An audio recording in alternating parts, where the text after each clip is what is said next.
El primer golpe del torno resuena como un corazón ajeno en la penumbra del taller. No estás viendo desde afuera, estás ahí, dentro, con las manos cubiertas de barro fresco hasta las muñecas, mientras la rueda de madera gira lentamente bajo la presión de tu pie. El amanecer apenas asoma sobre la Ciudad de México de 1750, y la luz todavía no entra del todo por el hueco alto del techo, donde las tejas mal acomodadas dejan pasar una franja pálida de claridad. El taller huele a humedad antigua, a ceniza apagada, a barro recién amasado que espera tus manos. Todo alrededor, sobre tablones rústicos sostenidos por ladrillos, descansas tazones, cántaros, platos y pequeñas figuras a medio hacer, como si se hubieran quedado dormidas a mitad de un gesto.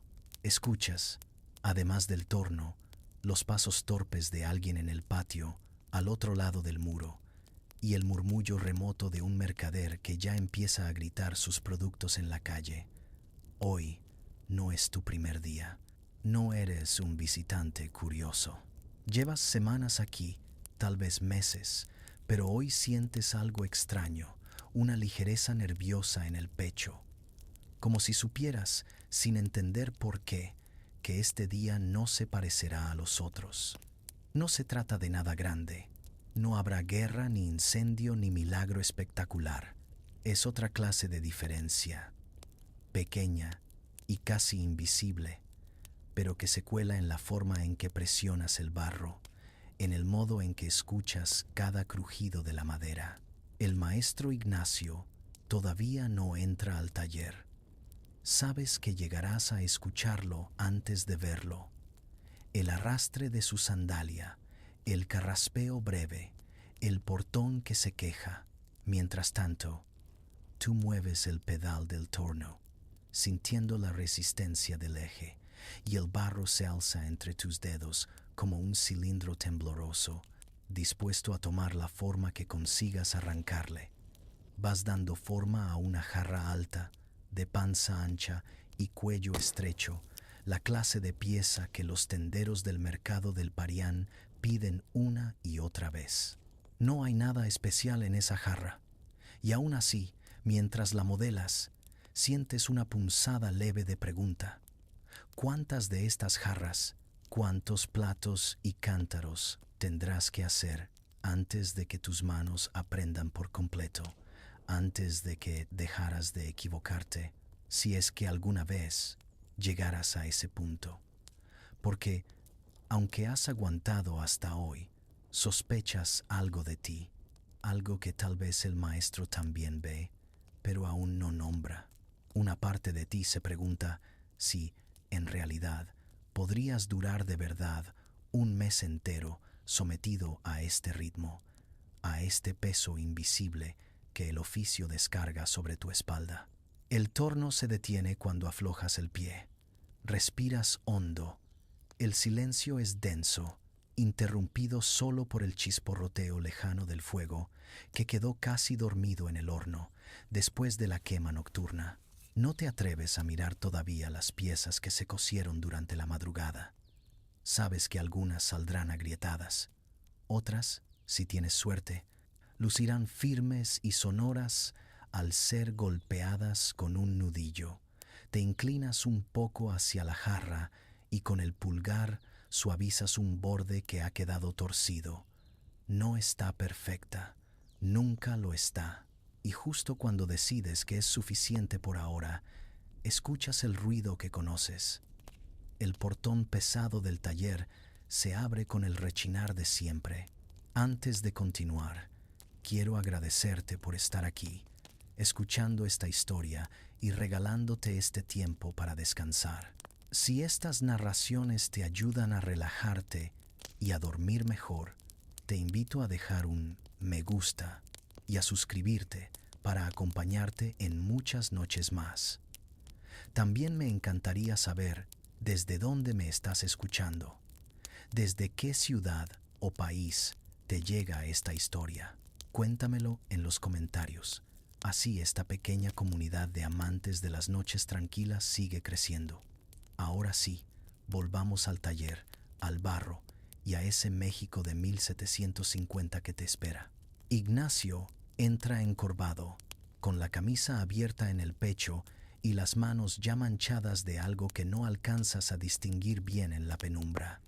Se acerca primero al horno, sin saludarte todavía, como si el fuego adormilado fuera otro aprendiz caprichoso al que hay que vigilar. Solo cuando levanta la tapa lateral y sale un hilo de aire caliente, se gira hacia ti. Otra vez empezaste antes que yo, dice, sin reproche, más bien con una especie de resignación cansada. A ver esa jarrita. Das un paso atrás y dejas que se acerque al torno. Ignacio observa la pieza girando lentamente, gira la cabeza un poco hacia un lado, entorna los ojos. Luego, con 2 dedos, corrige un pliegue mínimo en el cuello. Estira más. Aquí, murmura. Si no, cuando seque, se va a abrir. Y ya sabes lo que pasa luego. Sabes demasiado bien lo que pasa. Otra pieza perdida. Otro gesto de decepción del maestro. Otro comentario de los vecinos. El aprendiz nuevo no aguanta. Esos de ahora no tienen mano para el barro. Sí, maestro, respondes, sintiendo el peso de la palabra maestro en la boca, como si fuera un trozo de arcilla que todavía no termina de tomar forma. Ignacio da una palmada leve en tu hombro, ni dura ni suave, y camina hacia el banco de trabajo donde se apilan los bloques de barro húmedo, cubiertos con tela de costal para que no se resecuen. Hoy viene el hombre de la hacienda de San Gregorio, anuncia, mientras comienza a cortar porciones de barro con un alambre, el que encarga las tinajas grandes para el pulque. Sabes que ese hombre es exigente. Lo has oído discutir con otros artesanos en el barrio, hablar de medidas exactas, de tiempos de entrega, de calidades imposibles. También has escuchado que paga bien cuando queda satisfecho. Quiero que estés atento, continúa Ignacio, no solo a lo que diga, sino a cómo lo dice. Estas cosas no se aprenden solo con las manos. Esa frase te queda rondando, no solo con las manos.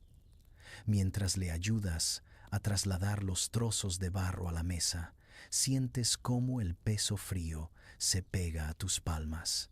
La mañana avanza con lentitud, pero el taller ya empieza a llenarse de sonidos. Los golpes rítmicos del amasado, el roce de la tela, el chisporroteo reforzado del horno cuando el maestro echa más leña. Mueves el pedal del torno de nuevo y decides practicar con una pieza más pequeña. Un cuenco bajo, algo sencillo. El barro obedece a medias.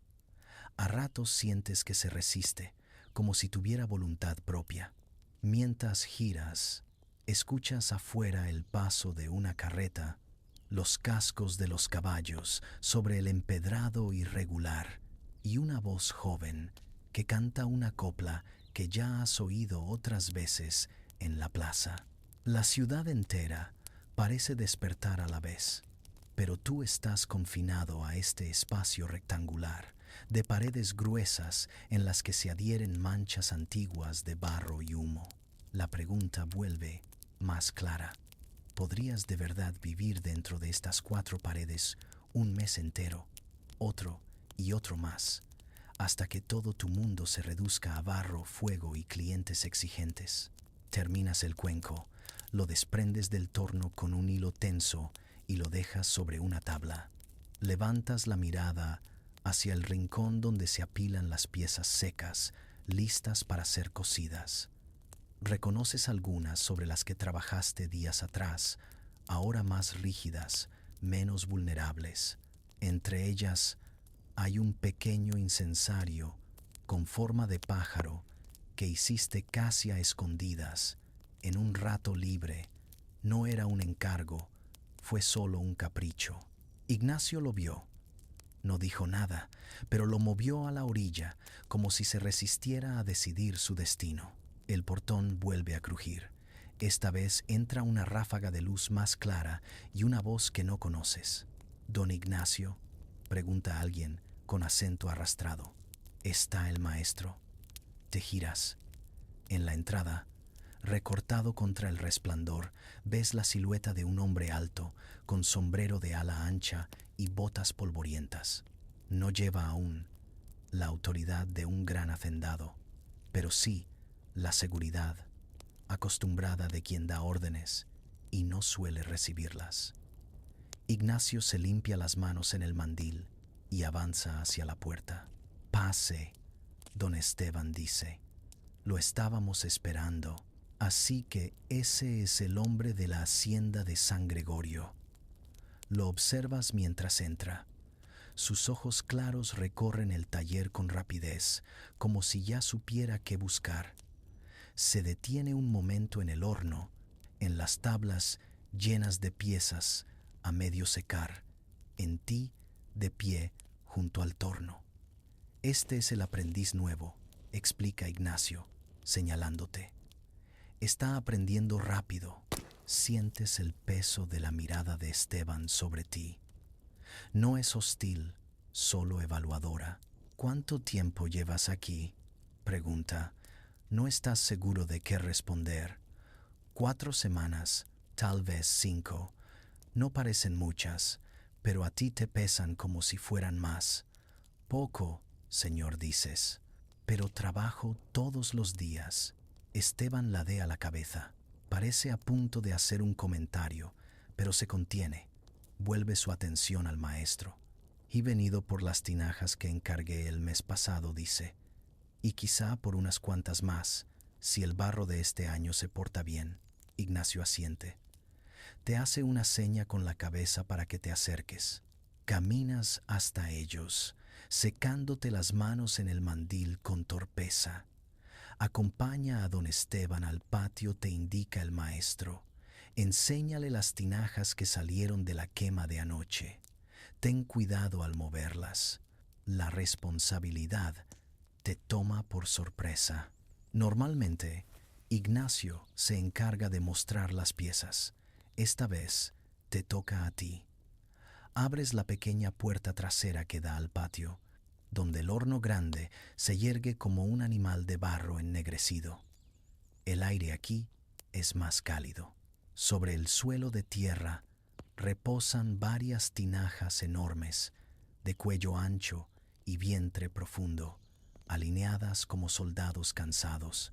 Te acercas a la primera, aquella cuyo molde ayudaste a preparar. Acaricias apenas su superficie, todavía un poco tibia. El esmalte sencillo, sin más adorno que una línea oscilante en el borde, le da un brillo discreto. «Estas son», señor, murmuras. Esteban se agacha para examinarlas. Las palmea con los nudillos, escucha el sonido. 1, 2, 3. En la cuarta, frunce levemente el ceño. «Esta tiene un canto triste», dice. Tú también oyes la diferencia, un matiz apagado, como una voz ronca. Se puede usar igual, añades, tal vez demasiado rápido. Esteban te mira, como sorprendido de que te atrevas a opinar. «Tal vez», responde, «pero no para lo que quiero. Yo necesito que resistan camino largo, tropezones de mula, manos bruscas. Una tinaja con canto triste se quiebra en la primera cuesta. Marca esa cuarta tinaja con un gesto de la mano. Esa no me la llevo», determina. «Las otras, sí. Y necesito 10 más en un mes. Del mismo tamaño, sin cantos tristes». Tu estómago se encoge. 10 tinajas, así significan jornadas completas de trabajo, uno tras otro, sin descanso verdadero. No son jarras ligeras ni tazones, son cuerpos de barro que pesan casi como una persona. Ignacio, que ha salido detrás de ustedes, asiente despacio. Un mes, repite. «Está bien. Sientes la mirada del maestro clavarse en tu nuca.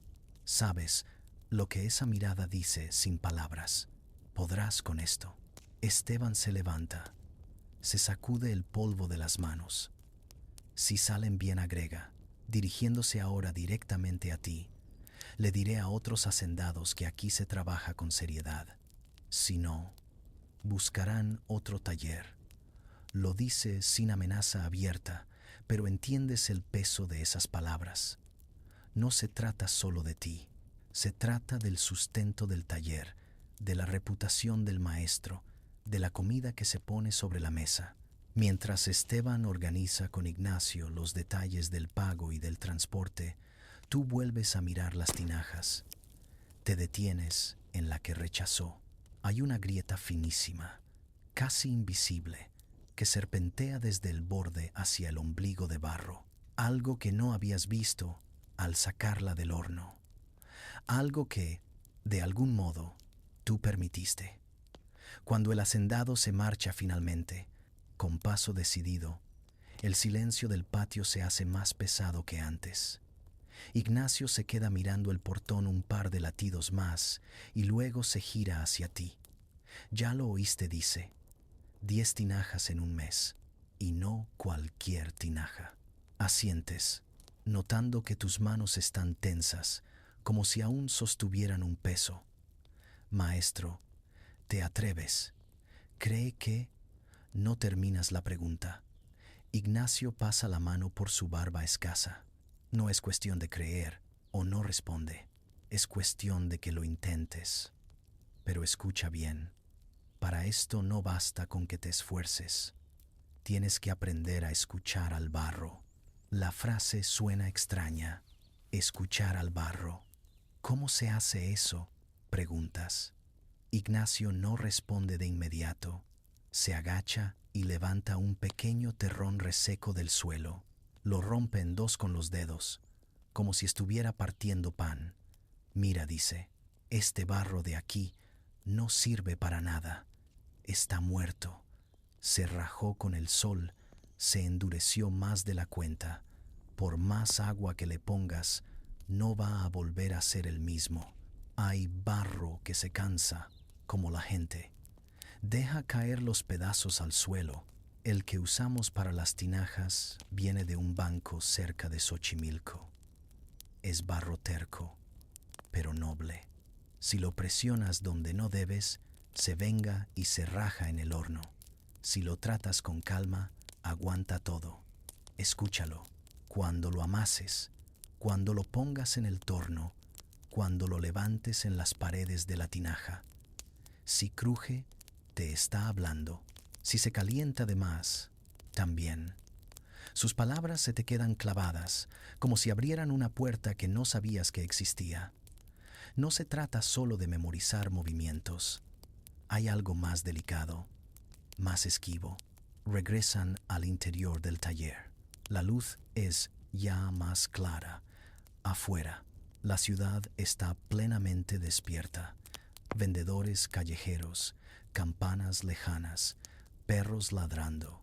Aquí dentro, en cambio, todo vuelve a reducirse al barro, la madera, el fuego. Ignacio se instala junto al torno grande, el que se usa para las piezas voluminosas. Te hace una seña. Hoy no vamos a hacer jarras pequeñas, anuncia. Hoy empiezas tu primera tinaja de verdad. Tragas saliva.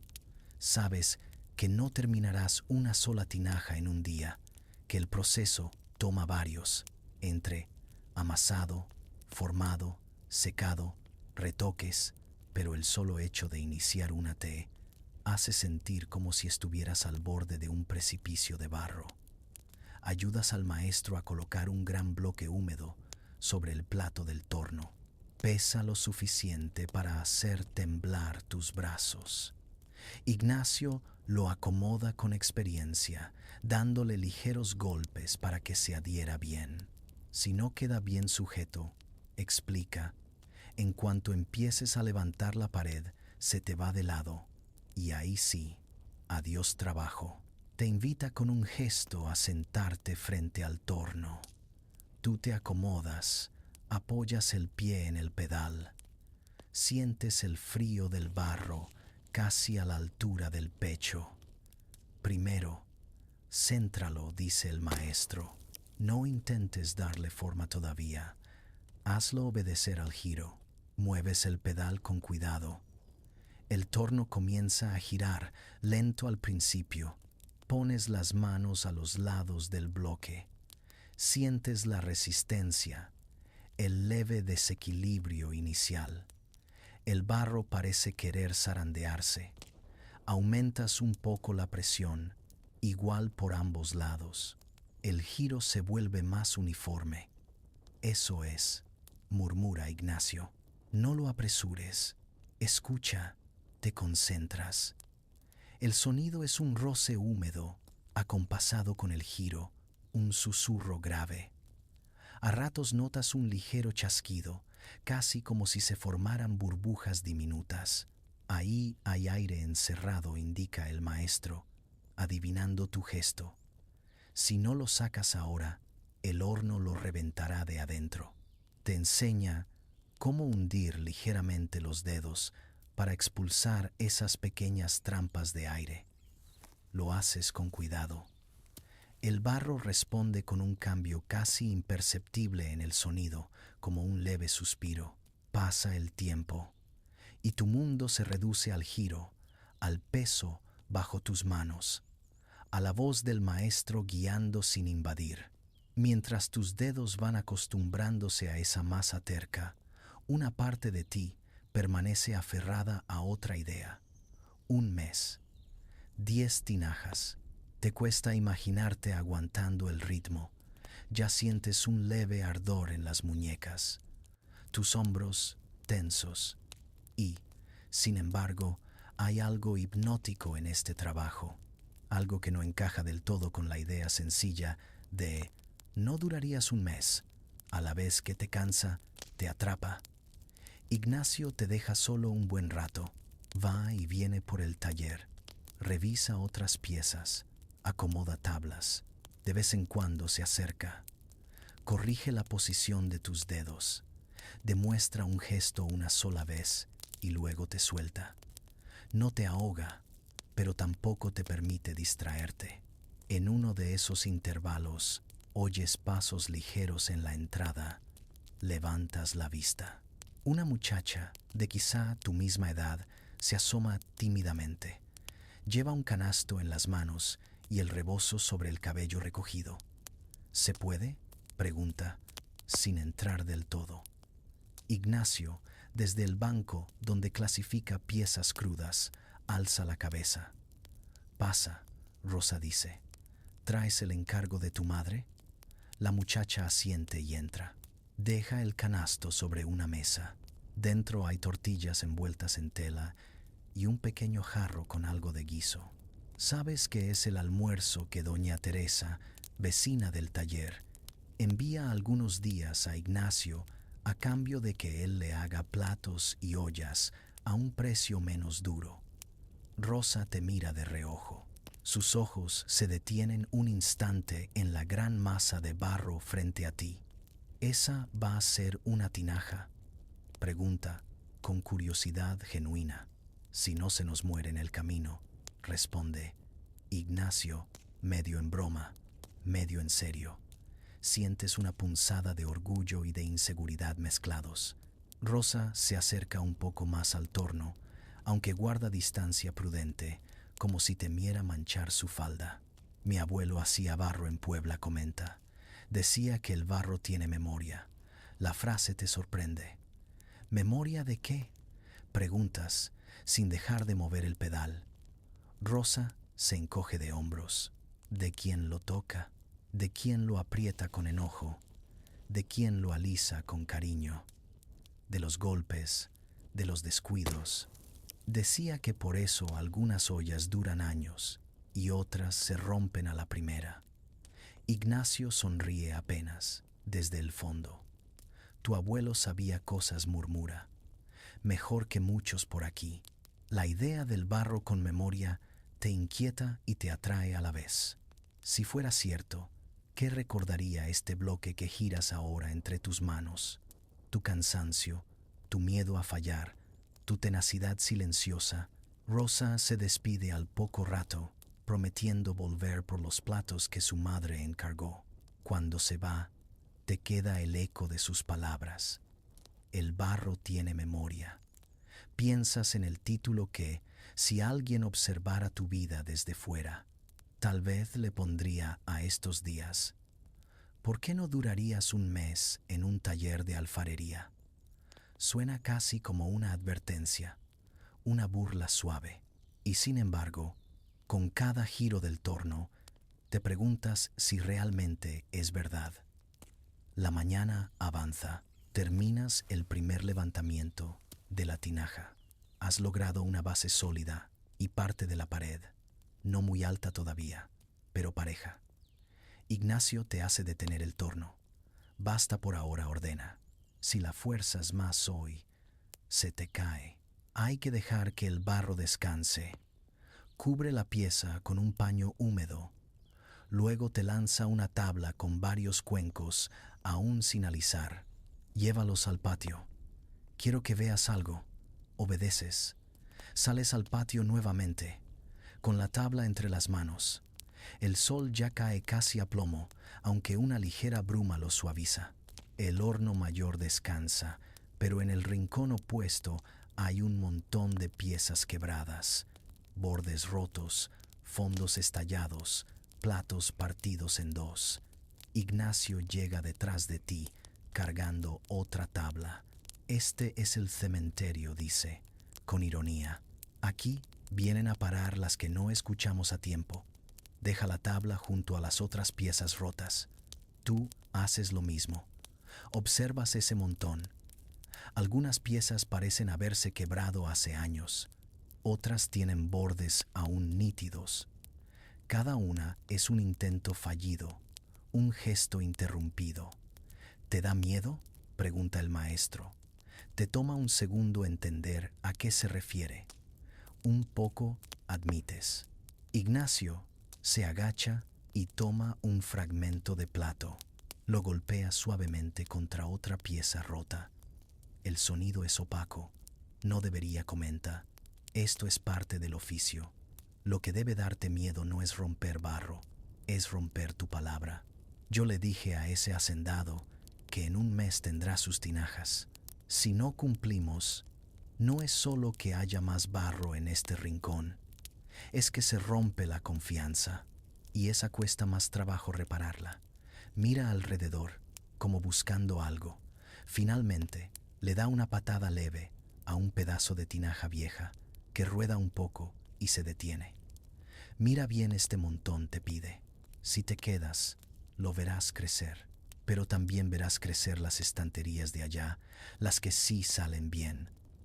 La pregunta no es si el barro se rompe. La pregunta es si tú te rompes antes de aprender. El comentario cae pesadamente en tu pecho. La idea de romperte tú, antes de que rompas suficiente barro, te resulta incómoda. ¿Qué sería romperte en este contexto? ¿Renunciar? ¿Irte? ¿No sobrevivir ni un mes al ritmo, a la presión, a las miradas de clientes como Esteban? Vuelven al interior para comer algo. Se sientan en un rincón del taller, sobre unos bancos bajos. Ignacio destapa el canasto que trajo Rosa. Te ofrece una tortilla caliente, un poco del guiso. Comes en silencio, sintiendo la grasa templada, el maíz suavizando el hambre. Mientras masticas, oyes los sonidos de la calle colándose por la puerta entreabierta. Un pregón lejano de dulces, el rodar de otra carreta, risas de niños. Hay un mundo entero afuera, lleno de oficios, de plazas, de rumores. Podrías estar en cualquier otro lado, cargando cajas en el mercado, ayudando en un taller de herrería, recogiendo leña en las orillas de la ciudad. Y sin embargo, estás aquí, metiendo las manos en barro día tras día. Maestro, te decides a preguntar, ¿usted siempre supo que iba a ser alfarero? Ignacio se limpia la boca con el dorso de la mano antes de responder. No admite. Mi padre quería que yo fuera comerciante. Tenía un puesto en la plaza. Vendía telas. Yo odiaba estar parado detrás de un mostrador, pero fui el menor y no me tocó decidir mucho. Hace una pausa breve. Sus ojos miran por encima de tu hombro, hacia las piezas alineadas en la pared, como si viera un tiempo más lejano. Un día, en la plaza, se me cayó una jarra recién comprada. Se hizo pedazos frente a todo el mundo. Mi padre me gritó como nunca. El alfarero que la había hecho estaba ahí, y en lugar de enojarse conmigo, se agachó, recogió los pedazos y dijo: «No te preocupes, muchacho, estas cosas pasan. Si quieres, mañana vienes a mi taller y te enseño a hacer una tú mismo». Sonríe al recordarlo. Fui al día siguiente y ya no me quise ir. Mi padre se enojó, claro, pero cuando vio que yo traía a casa dinero del taller, terminó aceptándolo. Se encoge de hombros. No fue una elección noble ni planeada, fue un accidente. Pero a veces, los accidentes son la única manera de descubrir lo que el barro tiene escrito para ti. La imagen de la jarra rompiéndose en la plaza, del muchacho torpe que fue Ignacio, se mezcla con la de tus propias manos temblorosas en el torno. Sientes que, quizá, tu llegada aquí tampoco fue tan casual como pensabas. Después de comer, vuelves al trabajo, pero no con la tinaja. Ignacio te manda a revisar una serie de pequeños platos que han estado secándose lentamente en una esquina. Debes buscar grietas, deformaciones, cualquier señal de que no resistirán el horno. Lo haces con cuidado, levantando cada plato, mirándolo contra la luz que entra por la rendija superior. Algunos tienen pequeñas ondulaciones en el borde, otros líneas finas como cabellos. Vas clasificando mentalmente. Estos tal vez se salven, estos no. Mientras trabajas, escuchas voces en la entrada. Otra vez alguien llega. Te asomas discretamente. Es una mujer mayor, de rostro curtido, que sostiene en las manos una olla resquebrajada. Maestro Ignacio dice, casi sin aliento: «Se me rompió la olla del caldo. ¿No tendrá otra por ahí barata que me venda?» Ignacio observa la olla que trae. La grieta recorre el costado de arriba a abajo. Ya no tiene remedio. Esta la compró aquí, pregunta, o en otro lado. Aquí. Hace años, responde ella. Me duró más que mi marido, fíjese. Ríe, y su risa arrastra un poco de tristeza. Entonces, ya cumplió su tiempo, dice el maestro. Venga, vamos a ver qué tengo. Tú te acercas también, curioso. Ignacio te presenta. Este es mi aprendiz Anuncia. Él fue quien hizo algunos de los platos que llevaste la otra vez. La mujer te mira con interés nuevo. Pues que siga aprendiendo, dice. Esas cosas que se hacen con paciencia duran más que uno. Sus palabras se quedan colgando en el aire. Esa idea de que las piezas pueden sobrevivir a sus dueños te provoca una punzada extraña. ¿Podrían tus manos, temblorosas y torpes, llegar a hacer algo que dure más que toda tu vida? Algo que, dentro de 50 años, alguien todavía use sin imaginar quién lo hizo. Ignacio le vende a la mujer una olla mediana, con un ligero descuento que no anuncia, pero que percibes. La mujer se va agradecida. Tú regresas a los platos, aunque tu mente está ya en otro sitio. La tarde se estira. Trabajas en varias cosas. Retocas bordes, alisas superficies con un pedazo húmedo de tela. Ayudas a Ignacio a cargar leña para la próxima quema. El cansancio empieza a instalarse en tus hombros y en la base del cuello, pero continúas. En un momento en que el maestro sale un instante a hablar con un vecino, te acercas a tu tinaja y levantas el paño. La superficie, todavía plástica, se ha asentado un poco. Pasas la yema del dedo por el borde superior. Sientes una leve rugosidad, un inicio de grieta minúscula. Recuerdas lo que dijo Ignacio sobre escuchar. Piensas en el terrón reseco del patio, en la memoria del barro, según el abuelo de Rosa, en el canto triste de la tinaja que rechazó Esteban. Cierras los ojos unos segundos y apoyas las dos manos muy suavemente sobre la pared de la tinaja. Sientes el frío húmedo, la consistencia dúctil. No hay sonido más allá del murmullo de la calle y un pájaro que canta oculto en un tejado cercano. Sin embargo, te parece percibir algo más, un tipo de respuesta silenciosa, como si el barro no fuera solo una cosa inerte, sino una materia que espera ser comprendida. Decides corregir la rugosidad de inmediato.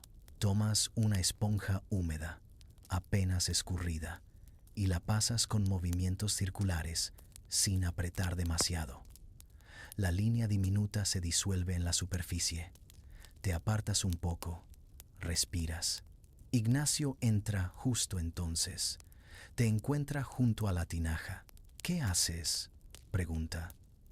La estaba escuchando, respondes, algo avergonzado de sonar ingenuo.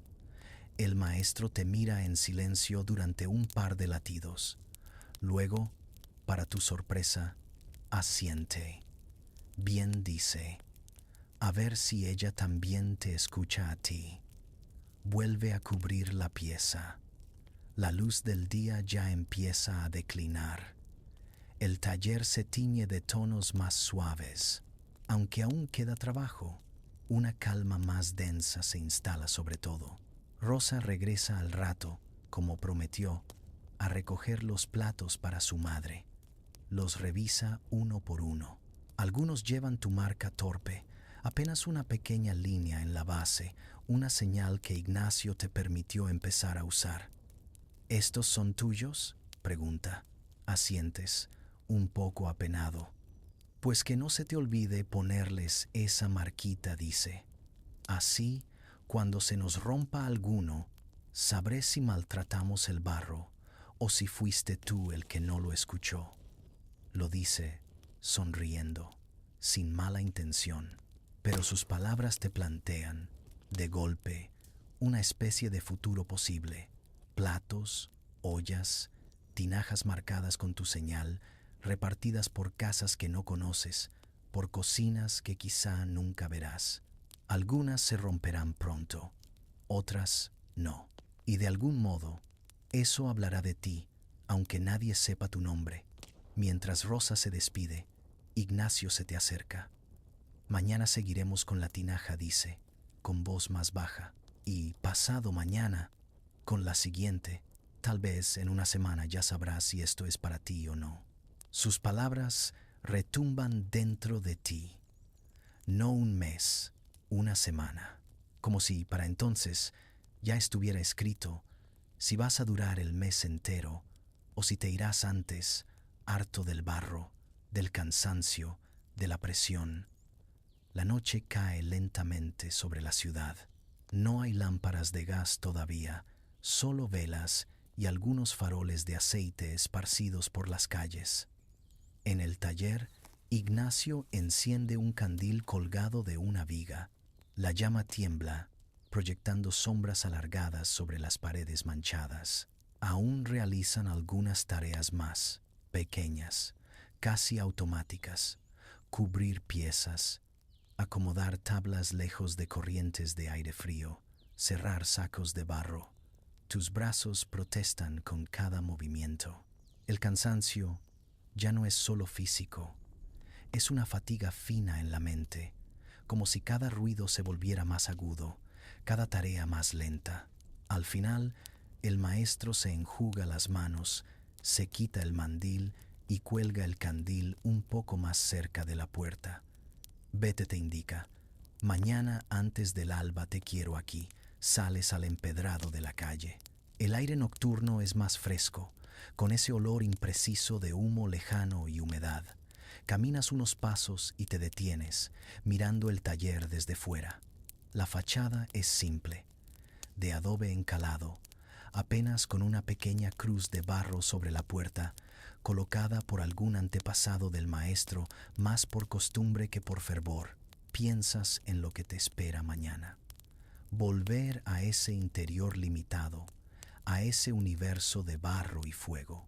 Te preguntas si tu cuerpo, tus manos, tu paciencia podrán soportar no solo una semana, no solo un mes, sino años.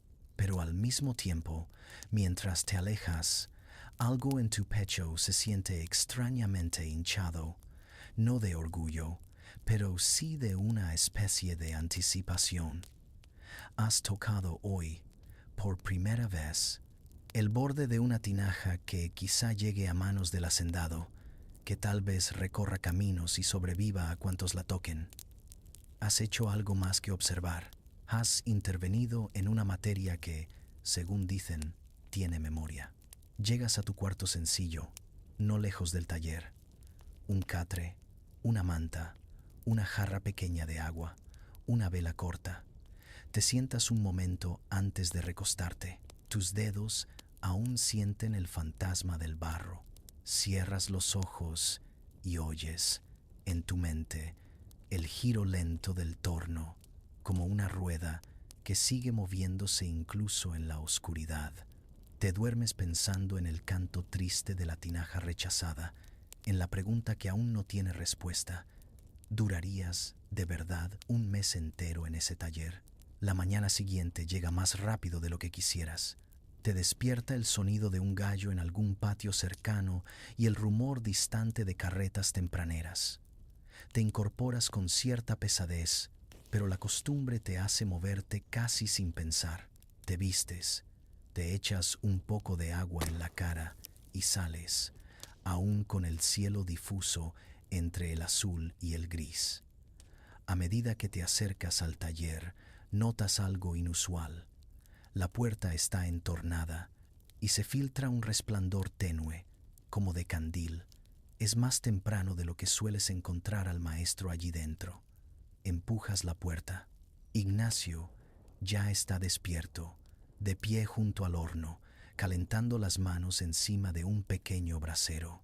Hoy nos espera buen trabajo, dice, sin preámbulos. Tu tinaja nos llama. Se acerca al torno grande y levanta con cuidado el paño. Te asomas. La superficie se ha asentado bien. No hay nuevas grietas a la vista. Se portó como una señorita, bromea el maestro, aunque su voz tiene un matiz de satisfacción auténtica. Vamos a levantarle la falda un poco más. Te colocas de nuevo frente al torno. Ignacio te muestra con calma los movimientos que siguen, cómo volver a ponerlo en giro sin violentar la estructura ya formada, cómo presionar hacia arriba desde el interior para ganar altura sin adelgazar demasiado la pared. El proceso es delicado. Tus dedos se hunden en el interior de la tinaja mientras la otra mano sostiene el exterior. Sientes el peso del barro coqueteando con la gravedad, queriendo ceder, queriendo colapsar hacia un lado. Te obliga a encontrar un equilibrio que no es solo físico, sino mental. Ni demasiado miedo, ni demasiada confianza. Cada ciertos minutos, Ignacio te pide detener el torno, humedecer superficies, alisar. El tiempo se vuelve más espeso. No sabrías decir si han pasado 20 minutos o 2 horas desde que empezaste. Solo sabes que, a cada pausa, la tinaja es un poco más alta, un poco más esbelta. El maestro, en un momento en que pareces satisfecho con lo que logras, se aparta unos pasos. Mira, te indica. ¿La ves? Te levantas del banco, te mueves a un lado, observas la pieza con algo de distancia y, por primera vez, reconoces claramente en ella la forma de las tinajas que viste ayer en el patio, aquellas que tanto impresionaron al hacendado. Todavía no está terminada, todavía está cruda y vulnerable, pero ahí está, una silueta que podría sobrevivirte. Es tuya, dice Ignacio, con una seriedad inesperada. Con mis correcciones sí, pero tus manos la levantaron. Si sale bien, será tu primera tinaja. La palabra primera te golpea con fuerza. No la primera del taller, no la primera del mundo. La primera tuya. Algo en esa idea enciende un punto de luz dentro de ti. ¿Y si se rompe en el horno? Preguntas, todavía asustado. El maestro se encoge de hombros. Entonces será la primera que perdiste. Y así, hasta que logres una que aguante, te coloca la mano en el hombro, apretando con firmeza. No pienses solo en este mes, aconseja. Piensa en lo que aprenderás, aunque al final decidas irte. El barro no se queda solo en las manos, se mete en la manera de mirar todo. Vuelves al trabajo durante esa mañana y la siguiente, no solo con esa tinaja, sino empezando la siguiente. El ritmo del taller se transforma. Entre tú e Ignacio ya no es solo maestro y aprendiz distante. Se abre un espacio de complicidad silenciosa. Intercambian pocas palabras, pero cada mirada y cada gesto compartido alrededor del torno van construyendo algo parecido a una historia en común. En medio de esos días, Esteban hace una visita inesperada. No venía a revisar tinajas, sino a dejar un mensaje. Otro hacendado quiere también encargar piezas si las suyas salen bien. Sientes cómo esa noticia aumenta la presión sobre tus hombros, aunque Ignacio no deja que se note. Primero, terminemos lo que prometimos, dice, cuando el hacendado se va. No corras detrás de promesas que todavía no existen. Una tarde, mientras estás en el patio, mirando cómo algunas piezas se secan al sol, Rosa vuelve, esta vez sin canasto, solo con sus manos vacías y curiosidad. Mi madre dice que el plato que le llevaste resiste bien en el fogón, comenta. No se le pegó nada.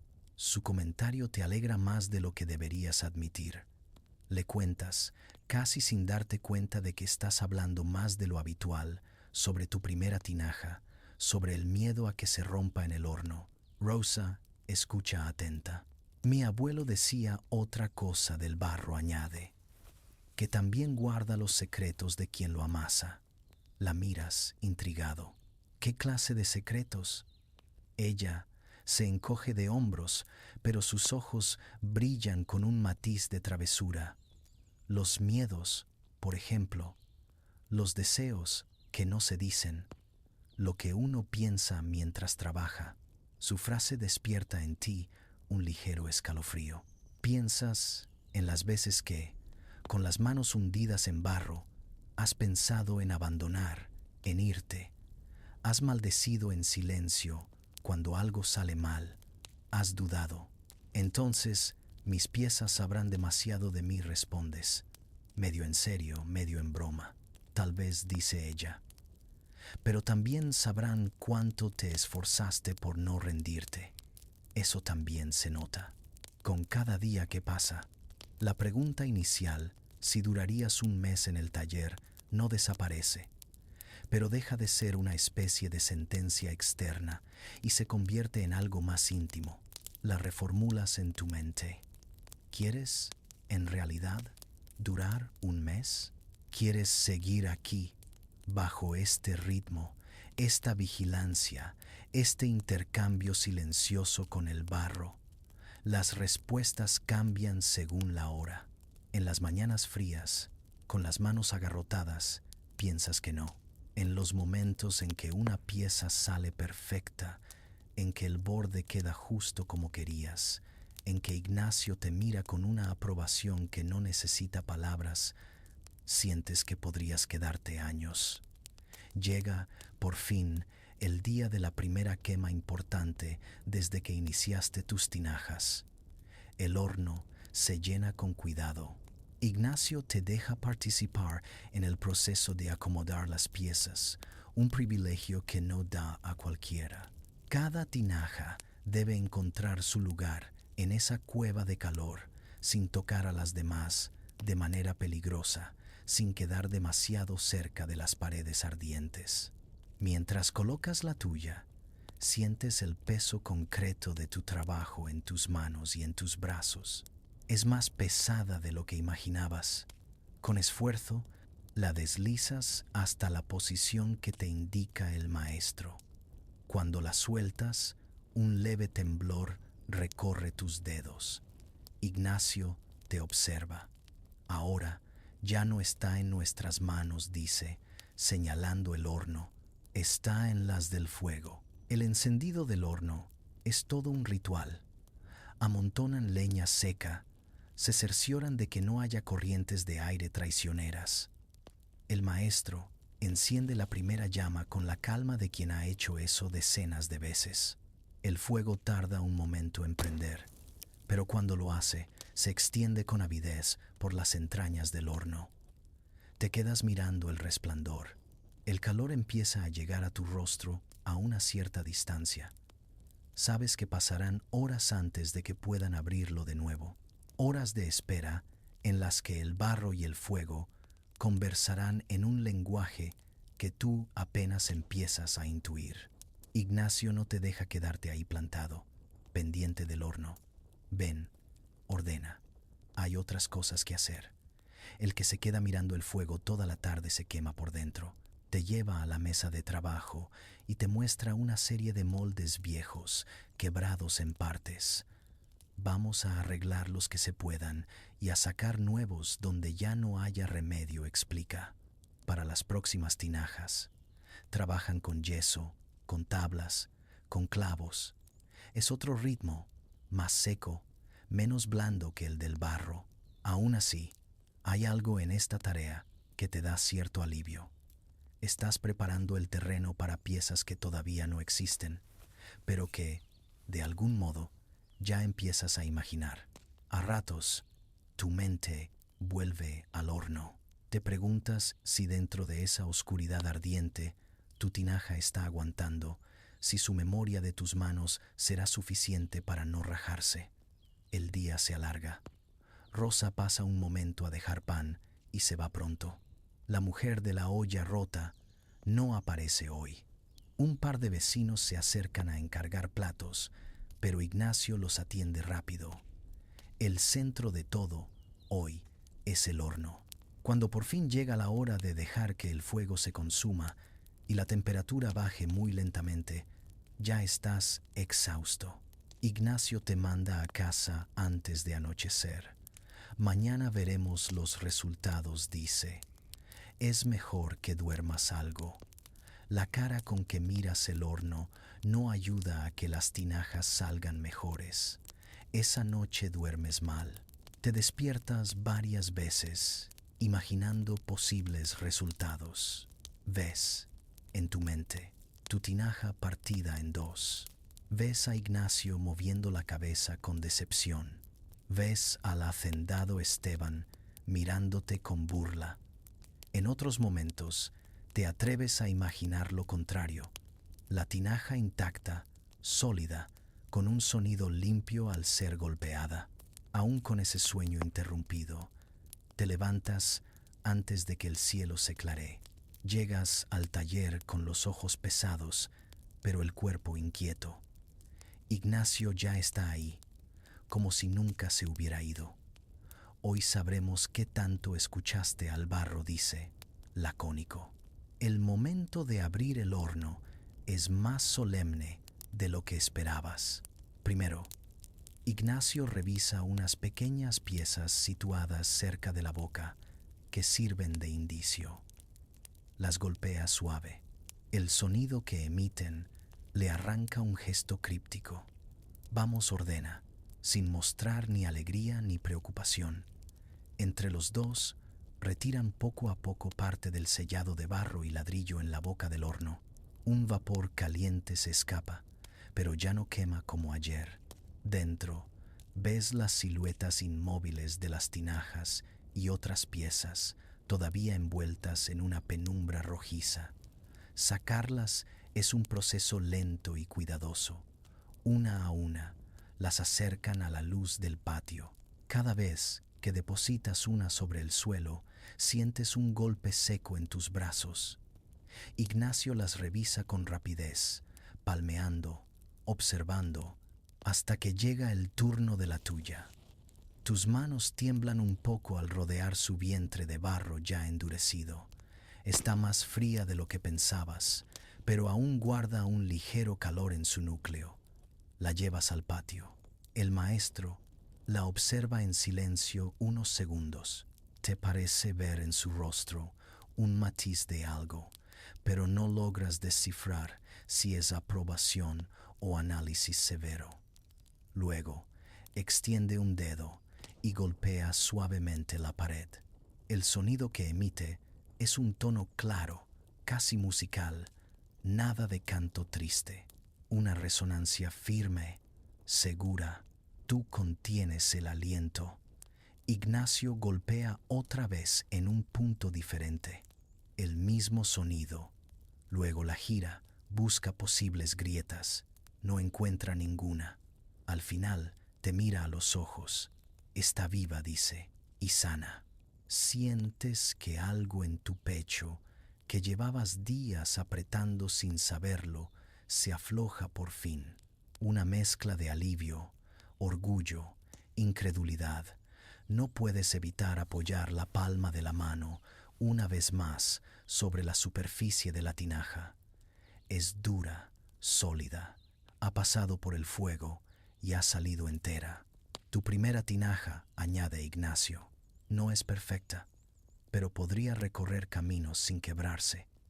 Suspiras y la exhalación suena casi como una risa débil. Entonces, quizá así pueda durar un mes. Aquí murmuras, medio para ti, medio para él. El maestro se encoge de hombros. Un mes no es nada, responde, pero ya no eres el mismo que entró hace 4 semanas. El barro ya te escribió algo por dentro, aunque no lo veas, y eso no se borra fácil. Durante esa jornada sigues trabajando casi en automático, pero con una ligereza nueva. La presión no desaparece. El hacendado vendrá, contará las tinajas, las palpará, decidirá. Aún quedan otras por coser, otros riesgos. Sin embargo, la duda que te carcomía se ha transformado. Ya no es, no vas a durar, sino, ¿qué vas a hacer con este tiempo que sí puedes durar?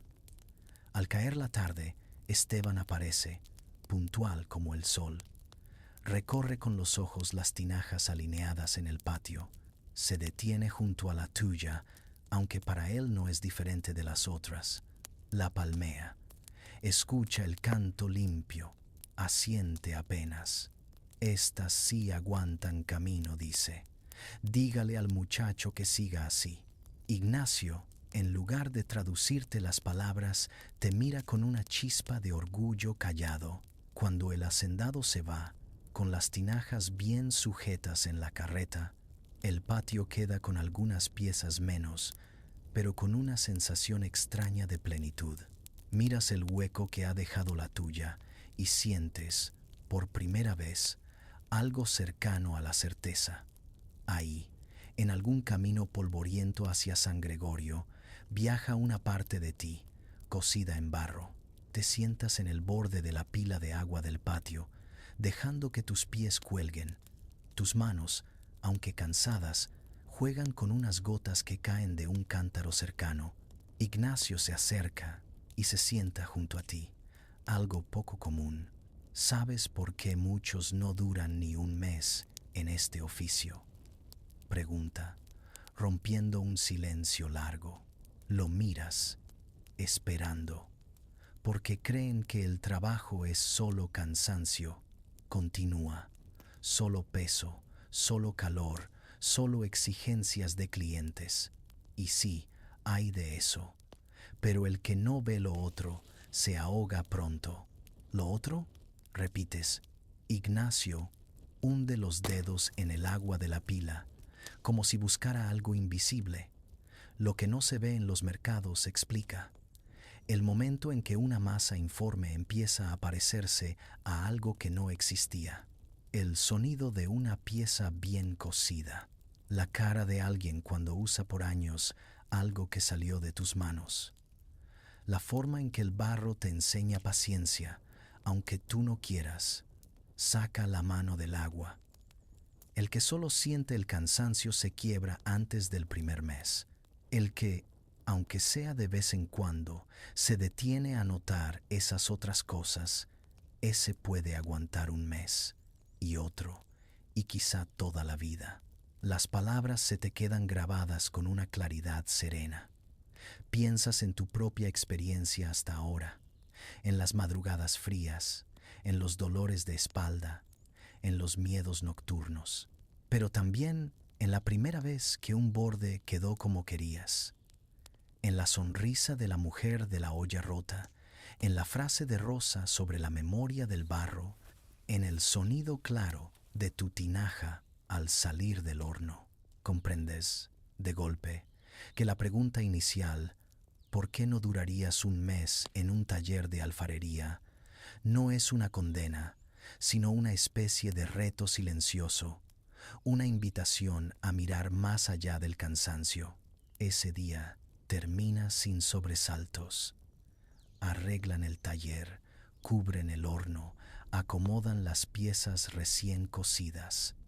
El sol se esconde tras los tejados y la ciudad entra en su rumor nocturno. Antes de irte, te detienes un momento junto al torno. Posas la mano sobre la madera gastada del pedal, sientes las marcas de décadas de pies empujándolo.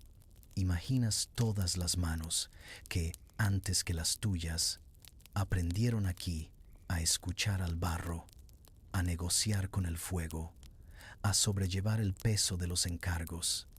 Sales a la calle. El aire de la noche es suave. Caminas despacio, sin prisa por llegar a tu catre.